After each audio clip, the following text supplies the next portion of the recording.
bukti kasih sayang Allah tu kita nyata.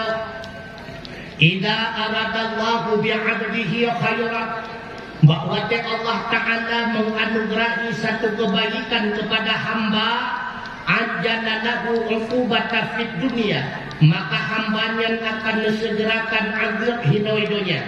Buat tujuan supaya kita terlepas dan bebas daripada azab akhirat.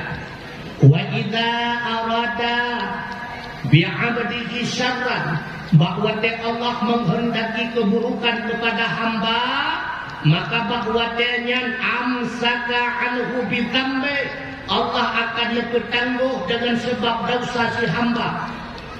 Putra bertangguh azab, pajan bertunaikan azab di Allah hatta yuwafiya yaumal qiyamah, untuk uro akhirat baru azab hambanya di dalam neraka.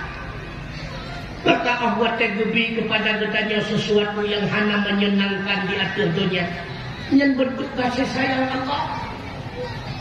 Gebi penyakit darah mameh kepada katanya, yang berekor katanya cukup tumbuh, cukup sehat, kasih sayang Allah. Kadang-kadang juga asawa katanya urajih dengan harta yang harum, dengan makanan yang harum. Allah sayang kegetanya agar asawanya baik meligan dengan azab neraka.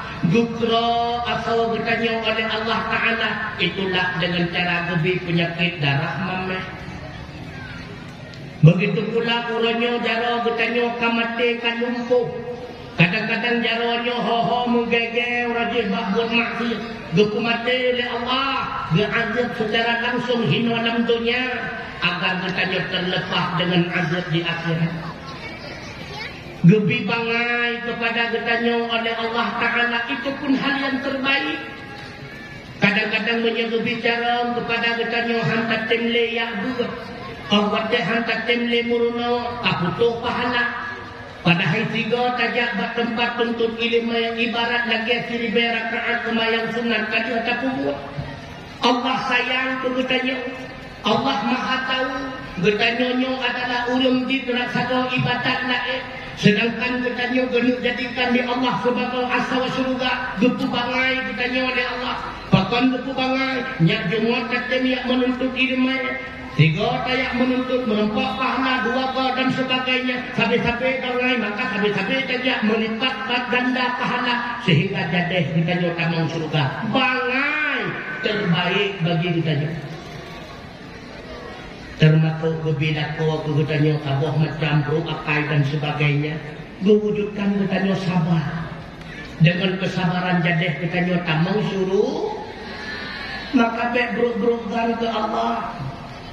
Kan menantuku ilmu nak pernah tumpukan tengah long malam cukup tengun tuku getanya bila kolong de najadeh kakai hukut pai hana gaduh long dengar tuku long tokot de long ko pai guglung long tuku uyu ranjang tuku mana ko model ganyan ga tuku ga hai tengku guglung dak guglung pigau. Makanya lefima bupah kadang-kadang watek kagot lefima gino mandu-mandu hawa kenong jung kadang malamnya. Tiba nepegah got tengku gara-gara guglung lila kau erot buyuran jang. Watek nebedak kemong talak mekok ngeranjang biru betul. Leuhnya nejak bakulah niat tunggu. Leuh netunggu na semayang sunat 2 rakaat. Leuh na semayang sunat nedeng 2 jaro nekli nemo nerui mata. Nengadu ba Allah ya Allah, nekanda tak kolot ya Allah. 12 kon kalau berumah tangga menggaknya ya Allah. 12 boksinya kalau mahnungan gaknya ya Allah. Akan tetapi akhlak gaknya ya Allah nekanda hana mengubah-ubah ya Allah. Yani andai kata hana kenang diung malam nanti nak semayang sunat 2 rakaat. Andai kata hana kenang diung malam nanti nak klik mawalui mata mendengar Allah. Kadang-kadang menyebut gusuk-gusuk gepok-pok mau sembahyang subuh kan jangan sebab kena dulu ngana. Enggak kena dulu ngana. Makanya macam yang lebih kegetanya oleh Allah itulah yang terbaik. Makanya baik berusaha ke Allah.